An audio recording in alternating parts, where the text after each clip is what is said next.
여러분 안녕하십니까? 이 시간은 요한서신 제9가입니다. 교회에 보내는 첨부 편지라는 제목으로 요한 2서 1절부터 6절까지 본문을 배우도록 하겠습니다. 제1부 인사 1절부터 3절 1번 문제입니다. 요한은 생생한 묘사를 좋아합니다. 요한은 스스로를 장로라고 밝히고 교회를 택하심을 받은 부녀와 그녀의 자녀들이라고 부릅니다. 편지 끝부분에서 요한은 더 나아가 자신의 교회를 택하심을 받은 내 자매의 자녀들이라고 밝힙니다. 각각의 호칭이 무엇을 뜻하며 교회의 관계적인 특성을 이해하는 데 어떻게 도움이 되는지 생각을 적어 보십시오. 먼저 요한이 교회를 여성으로 표현하고 있는데 우리 교재는 여성으로 표현한 이유가 그리스도의 신부이기 때문이다 라고 설명하고 있습니다. 교회를 여성으로 표현하는 것은 초기 교회에는 생소하지 않습니다. 예를 들어서 베드로 전서 5장 13절을 보면 바벨론에 있는 교회가 여러분에게 문안합니다 라고 이제 베드로가 말하고 있는데, 바벨론은 이제 로마죠. 바벨론에 있는 교회는 어역한 표현이고, 원래 이제 문장에는 바벨론에 있는 그녀가 여성으로 교회를 지칭하고 있습니다. 우리 새 예루살렘도 마찬가지로 하나님의 백성을, 도시를 여성으로 표현하는 것은 초기 교회에는 익숙한 표현입니다. 새 예루살렘이 그리스도의 신부이죠. 마찬가지로 교회가 여성이듯이 교회의 구성원들은 여자의 자녀들이 되겠죠. 편지를 보내는 요한은 장로입니다. 장로는 나이가 상대적으로 많은 사람을 지칭할 수도 있고, 또는 장로 직분을 가리킬 수도 있는데, 본문에서는 후자에 좀 더 가깝다고 생각됩니다. 요한은 당연히 이 편지를 받고 있는 성도들보다는 나이가 많은 영적인 아버지와 같은 위치에 있고, 그가 이 편지에 있는 권면을 교회가 받아들이기를 바라면서 장로의 권위로 이 편지를 보냅니다. 그래서 장로라는 직분을 먼저 알리고 성도들에게 편지를 보내고 있습니다. 그리고 이 교회의 헬라어가 에클레시아이죠. 여성형입니다. 그런 점에서도 택함을 받은 하나님의 자녀들, 교회, 에클레시아, 여성으로 표현되는 것은 자연스럽다, 이렇게 생각을 해볼 수 있겠습니다. 두 번째 문제입니다. 일반적으로 고대 세계에서 종교는 민족성으로 정의되었습니다. 그러나 예수님은 자신의 교회를 모든 민족에게 온 세상으로 넓히십니다. 만약 인종과 언어가 그리스도의 나라의 시민들을 연합시키는 것이 아니라면 무엇이 우리를 하나로 묶어주는가? 예수님은 모든 민족에게 복음이 전파될 때 예수님께서 다시 오신다, 이렇게 이제 말씀을 하셨고, 제자들을 모든 민족에게로 또 파송을 하셨죠. 오늘 본문 1, 2절을 보면은 진리라는 용어를 요한이 사용하고 있습니다. 1장 1절을 보면은 내가 참으로 사랑하는 자요 나뿐 아니라 진리를 아는 모든 자도, 이렇게 설명하고 있는데, 여기서 진리 안에서 사랑합니다. 누구를? 그녀의 자녀들을, 교인들을 진리 안에서 사랑한다라고 요한이 말합니다. 이렇게 직역하면 그렇습니다. 나는 그들을 진리 안에서 사랑합니다. 나뿐 아니라 진리를 아는 모두가 사랑합니다. 우리 개역 개정에는 내가 참으로 사랑하는 자요 나뿐 아니라 진리를 아는 모든 자도 그리하는 것은, 이렇게 되어 있는데, 이 진리는 예수님에 대한 진리이죠. 예수님이 우리를 사랑하셨고 우리를 위해서 자신을 화목제물로 드리셨는데, 또 우리를 위하여 육체로 오셨고 우리와 함께 거하고 계시는 이 사실, 예수님에 대한 그 진리 안에서 인종과 또 민족과 모든 피부색을 떠나서 모두가 다 한 공동체, 그리스도 안에서 교회가 되죠. 그래서 진리가 바로 모든 민족을 하나로 한 공동체, 특히 그녀의 자녀들로 묶는 역할을 하고 있습니다. 그래서 교회는 예수 그리스도의 진리 안에서 하나가 된 사람들, 예수 그리스도의 진리 안에서 택함을 받은 자녀들, 바로 교회입니다. 그래서 교회는 시작부터 과정과 끝까지 예수 그리스도의 진리가 근거가 되어야 된다라는 사실을 본문을 통해서 볼 수가 있겠습니다. 세 번째 문제, 은혜와 긍휼과 평강이라는 요한의 인사말은 다른 신약 서신들의 인사말과 매우 비슷합니다. 우리 교재 문제에 보면은 다른 이제 서신에 있는 그 인사말을 정리한 표가 있습니다. 당시 편지에 쓰이던 일반적인 인사말은 무난하노라, 문자 그대로 하면 기뻐하라였는데 각각의 신약 서신서에 사용된 인사말을 채워 다음 표를 완성하십시오. 그런 다음 신약시대 그리스도인들이 편지에 안녕이라고 쓴 방식의 의미에 대해서 논해 보십시오. 당시 이제 고대 편지에 사용된 방식을 따라서 인사를 할 때 신약 성경은 특별히 은혜와 긍휼, 평강과 같은 그런 인사말을 이제 붙이는데 은혜는 하나님께서 우리에게 일방적으로 주시는 선물이죠. 예를 들어서 예수님을 우리에게 선물로 주셨고 또 영생을 주셨고 하나님의 자녀가 되는 특권을 주셨고 여러 선물을 주셨죠. 이 선물 곧 하나님의 은혜가 교회에 충만하기를 바라는 마음으로 편지를 쓰고 있고 그리고 주님께서 우리를 불쌍히 여기셨기 때문에 그의 아들을 우리에게 보내주셨고 우리를 구원하셨습니다. 우리를 구원하신 하나님의 긍휼이 계속해서 교회 가운데 충만하기를 바라는 마음으로 편지를 쓰고 또 진정한 그 평화, 샬롬은 하나님이 주시는 것이기 때문에 은혜와 긍휼과 평강이 교회에 있기를 바라는 마음으로 편지를 보내고 있습니다. 요한이 그 은혜와 긍휼과 평강이 하나님 아버지와 아버지 아들 예수 그리스도께로부터 진리와 사랑 가운데에서 우리와 함께 있기를 바랍니다. 은혜와 긍휼과 평강은 하나님과 예수 그리스도께서 주시는 것이고 진리와 사랑 안에서 있어야 된다. 그러니까 진리는 예수 그리스도의 진리이기 때문에 예수님에 대한 바른 진리에 기초한 은혜와 긍휼과 평강이고 그리고 사랑에 근거한 사랑 가운데서 이러한 은혜와 긍휼과 평강이 교회에 있기를 바라고 있습니다. 말하자면 예수님에 대한 왜곡된 진리 사실에 근거하거나 또는 그 하나님의 사랑을 실천하지 않는 상태에서의 그러한 그 은혜와 긍휼과 평강은 거짓이라는 것이죠.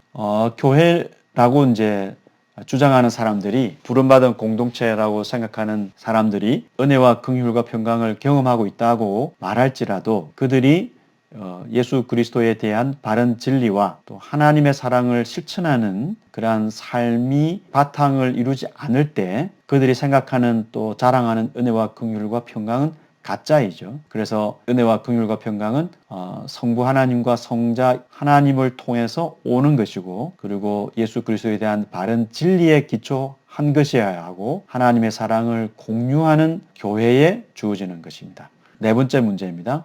이 짧은 인사말에 진리라는 단어가 4번이나 나오고 2번은 사랑과 결부되어 나옵니다. 요한은 편지 인사말에서부터 진리와 사랑의 관계에 대해 무엇을 보여주고 있습니까? 우리가 요한 1서에서 반복해서 살펴본 것처럼 예수 그리스도에 대한 그 바른 이해가 바로 진리라고 말할 수 있습니다. 예수님 자신이 진리일 뿐만 아니라 예수님에 대한 바른 이해가 진리이죠. 이 진리에 기초한 신앙생활이 바로 그 은혜와 긍휼과 평화를 누리는 생활이라고 할 수 있습니다. 이 진리는 여러 내용을 포함하고 있겠죠.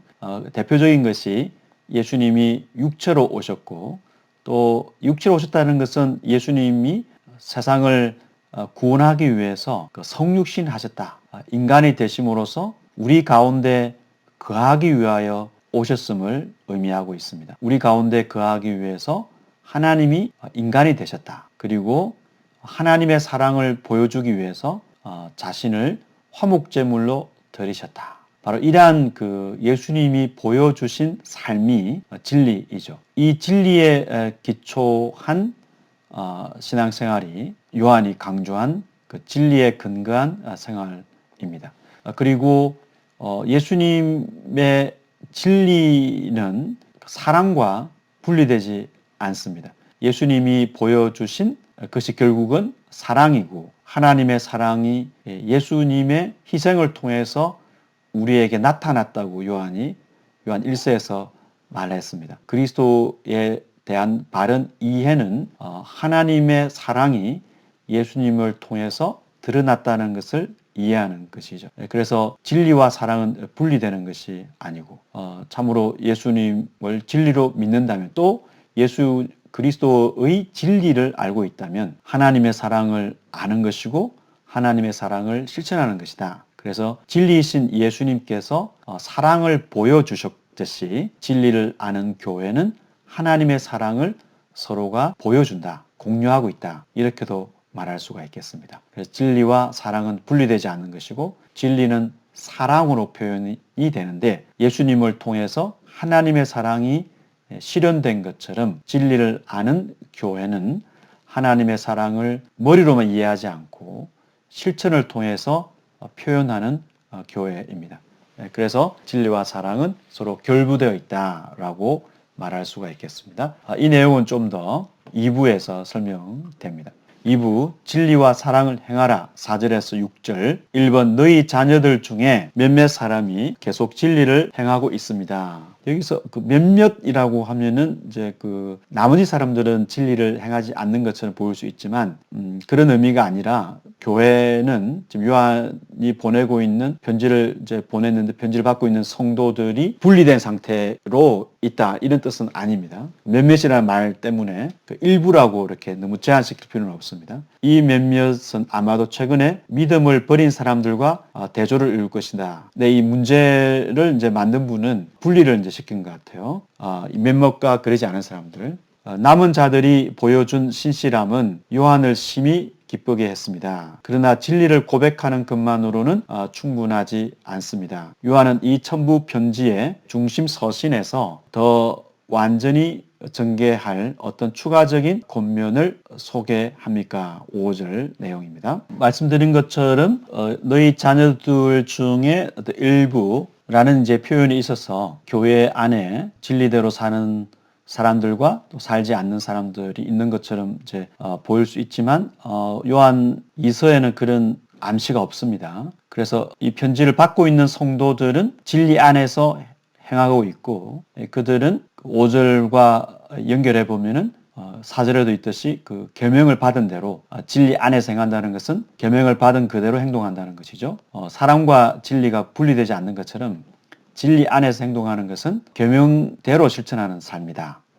계명이 무엇이냐? 계명의 핵심은 사랑하는 것이죠. 그래서 하나님께서 그의 독생자를 우리에게 보내주신 그 사랑을 실천하는 공동체의 모습이 바로 이 편지를 받고 있는 교회를 통해서 나타났고 요한은 이 성도들이 진리 안에서 행동하고 있다는 사실을 듣고 크게 기뻐했습니다. 물론 이제 교회를 이탈한 사람들은 진리를 떠났죠. 예수 그리스도에 대한 오해로 말미암아서 그들은 세상으로 나간 사람들이고 그들은 진리 안에서 행동하지 않는 사람들이죠. 그러나 교회에 있는 사람들은 이 편지를 받고 있는 사람들은 서로 사랑하라는 그리스도의 계명에 따라서 실천하는 곧 진리 안에서 행동하고 있는 사람들이고 그 소식을 요한이 들었기 때문에 아주 기쁘다라고 말하고 있습니다. 두 번째 마지막 문제입니다. 요한은 이스라엘이 처음부터 가졌던 계명들이 사랑을 가르치기 위해 주어졌다고 말합니다. 네, 5, 6절이죠. 10계명을 읽고 이 계명들이 어떻게 우리에게 사랑하라고 가르치는지 생각해 본 후 적어 보십시오. 10계명을 이제 두 개로 나누 보면은 하나님 사랑과 이웃 사랑이니까 구체적으로 그 5번째 계명부터 10번째 계명까지는 이웃 사랑을 어떻게 하는 것인지 구체적으로 설명하고 있습니다. 이 문제를 보면은 이스라엘이 처음부터 가졌던 계명이라고 표현을 하고 있는데 5절을 보면은 처음부터 우리가 가진 것, 처음부터 우리가 가진 것 이라는 이제 표현의 근거에서 아마도 그 이스라엘이 처음부터 가졌던 계명이라고 이해를 하는 것 같은데 우리 본문은 그런 뜻이 아니라 이 교회가 시작할 때 우리가 요한 1서에서 반복해서 본 것처럼 교회가 시작할 때 사도들이 그 예수 그리스도의 계명을 전했죠. 이 계명은 예수님이 주신 새 언약 공동체에게 주신 계명이기 때문에 새 계명입니다. 새 계명. 그러나 요한을 비롯해서 사도들이 교회가 출발할 때 이미 전한 계명이기 때문에 뭐 새로운 계명은 아니다. 그러니까 교회가 처음부터 알고 있기 때문에 그 계명은 새로운 계명이 아니다라고 이야기를 하죠. 두 가지다. 새 계명이면서 이 계명을 이미 알고 있기 때문에 새 계명은 아니다. 이런 의미죠. 그래서 뭐 십계명을 가리키는 표현은 아니고 예수님이 가르쳐 주신 계명, 새 계명이죠. 그러나 교회는 처음부터 우리가 처음부터 가진 것이기 때문에 또 새로운 덧붙이는 계명이 아니라 원래 예수님의 계명, 원래 계명이다. 그런 면에서 옛 계명이라고 말할 수 있습니다. 십계명이 아니라 원래 새 계명을 다르게 이제 부르는 표현이죠. 그래서 물론 이제 그 십계명과 하나 사랑이라는 관점에서는 연결되는 계명은 맞습니다. 그래서 그 5절을 보면은 여인이여라고 이야기, 부녀여, 여인이여, 교회를 지칭하고 있죠. 교회에 요청하기를 서로 사랑합시다. 왜 서로 사랑합시다. 이 사랑합시다. 이것은 바로 예수님이 우리에게 알려주신 새 계명이지만 우리가 교회가 시작할 때부터 우리가 알고 있는 목격자들이 여러분에게 주었고 또 여러분이 가지고 있는 계명이기 때문에 새롭게 뭐 덧붙이는 계명은 아니다. 알고 있는 계명이다. 서로 사랑합시다. 이것은 교회가 처음부터 복음을 받았을 때 주어진 계명입니다. 라고 이제 설명을 하고 있습니다. 6절을 보면은 사랑은 이것입니다. 이것이 사랑입니다. 사랑은 이것입니다. 또 그 다음에는 이것이 계명입니다. 이렇게 이것이 사랑입니다. 이것이 계명입니다. 이야기를 하는데 사랑은 무엇이냐면 우리가 그분의 계명을 따라 행하는 것입니다. 그리고 그러면 사랑은 우리가 계명을 실천하는 것이고 그럼 계명은 무엇인가? 교회가 처음부터 들은 것을 행하는 것이다. 이렇게 이제 말하고 있습니다. 그래서 그 3번 문제를 보면은 3번이 마지막 문제입니다. 요한은 이 단락에서 걷는, 행한다로 이제 번역을 하고 있어요. 뭐 개역 개정이든지 영어 성경도 다 행한다라는 말로 이제 영어 성경은 이제 걷는다로 이렇게 뭐 직역을 하고 있는데 개역 개정은 행한다라고 이제 번역을 하고 있습니다. 이미 3번 사용하고 있고 이 단락에서 요한이 왜 진리를 말하는 것이 아니라 진리를 행하는 것에 대해서 쓴다고 생각합니까? 사랑이라는 것이 요한 1서에서 본 것처럼 하나님이 그의 아들을 독생자를 화목제물로 주시는 행위로 나타났죠. 실천된 것이 사랑이다. 예수님이 자신의 목숨을 주시는 행위로 드러난 것이 바로 사랑이죠. 그래서 사랑은 실천을 의미합니다. 그래서 오늘 본문에도 6절을 보면 사랑은 이것이다. 무엇이냐면 그 계명을 따라 실천하는 것이다. 계명의 핵심은 무엇인가? 바로 서로 사랑하라 이기 때문에 사랑을 실천하는 것이 사랑이다 라고 말하고 있습니다. 사랑은 예수님께서 실천하신 것이기 때문에 사랑의 속성이 실천이죠. 그리고 두 번째로 이것이 계명입니다. 계명은 이것입니다라고 말하면서 여러분이 처음부터 들은 바와 같이 그 가운데서 여기서 이제 그 가운데가 사랑 가운데서인지 아니면 사랑 안에서인지 계명 안에서인지 이제 헷갈립니다.